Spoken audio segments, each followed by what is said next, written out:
Hello friends, आज हम बात करने वाले हैं तीन मेजर इकोनॉमी के बारे में। USA, China and India. USA में पहले यूएसए बात करते हैं।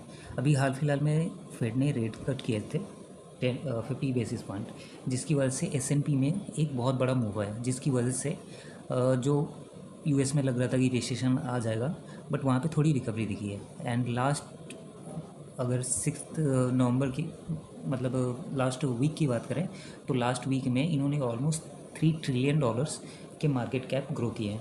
ठीक है।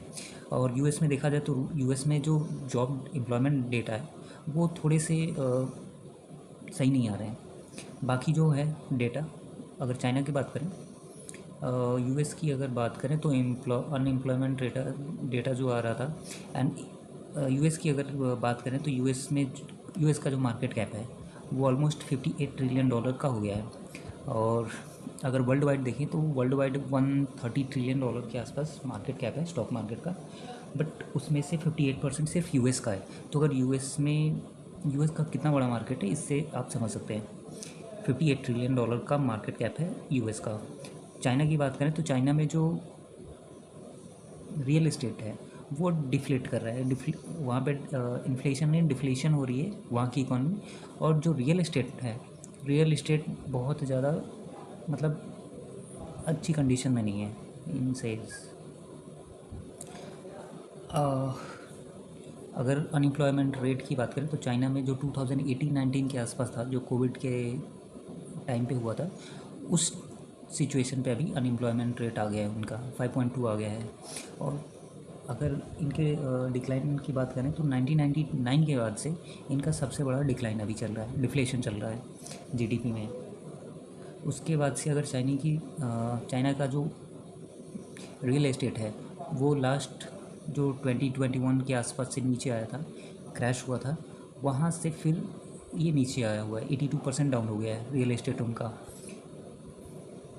और दूसरी चीज़, अगर यूएस में अभी तो सब कुछ सही चल रहा है, बट अगर यूएस में कुछ भी आता है तो उसका इफ़ेक्ट, या फिर चाइना में होता है तो उसका इम्पैक्ट पड़ेगा। अगर इंडिया की बात करें तो इंडिया का जो आरबीआई मॉनेटरी पॉलिसी है वो 7 से 9 अक्टूबर को होने वाली है, तो यहाँ पे भी लग रहा है कि रेट कट्स होंगे।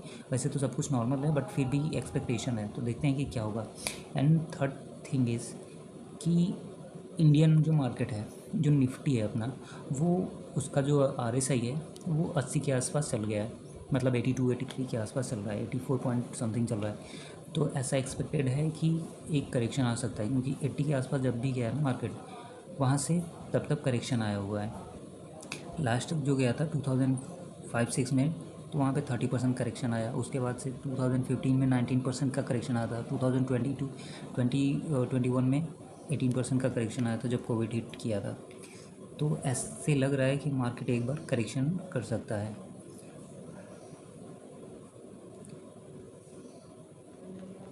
मार्केट में अगर करेक्शन आएगा तो एक अच्छा करेक्शन आ सकता है। यहाँ पे देखिए, जब जब मार्केट में आरएसआई का जो इंडिकेटर है वो इस 80-83 के आसपास गया है, तब तक एक बड़ा करेक्शन आया है मार्केट में। 2008 में आया था, फिर 2015 के आसपास आया, 2020 में आया था, अभी सेम रेंज पे ये 2024 में चल रहा है। और ऐसा नहीं है कि सिर्फ इंडियन मार्केट में, डाउ जोन्स की बात करें तो डाउ जोन्स में भी 1996 में आया था, 2007 के आसपास था, 2017-18 के आसपास था, 20 में। बट डाउ जोन्स में देखें ना तो अभी डाउ जोन्स का जो आरएसआई है वो 68.31 पे चल रहा है, लेकिन अगर निफ्टी का आरएसआई देखें तो 83.92 चल रहा है, ऑलमोस्ट 84 पॉइंट पे चल रहा है। तो इंडियन मार्केट ऐसा लग रहा है कि मतलब ओवर प्राइस्ड में है।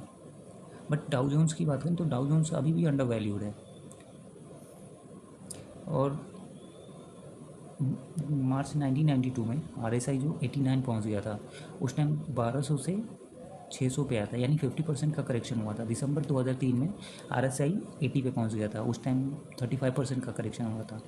2006 में आरएसआई 82 पहुंच गया था, उस टाइम जो करेक्शन था वो 30% का था।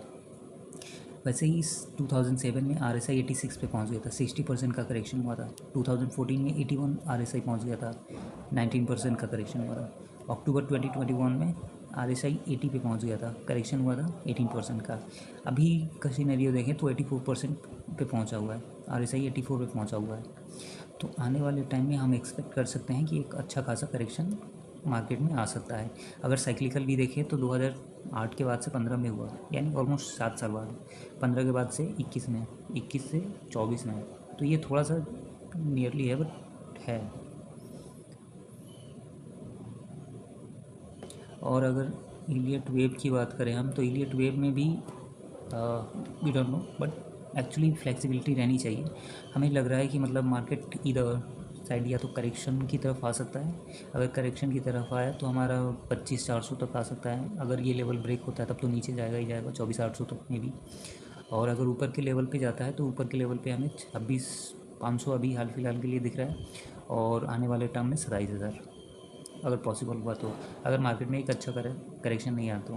क्योंकि अभी क्या है कि अभी हर जगह केओस है। केओस इन द सेंस कि वॉर सिचुएशन हर जगह बना हुआ है। इसराइल ईरान को लेके, इसराइल हिजबुल्लाह को लेके, हमास को लेके, उधर यूक्रेन रशिया का चल रहा था। तो अभी बॉर्डर सिचुएशन हर किसी के साथ अच्छी नहीं है।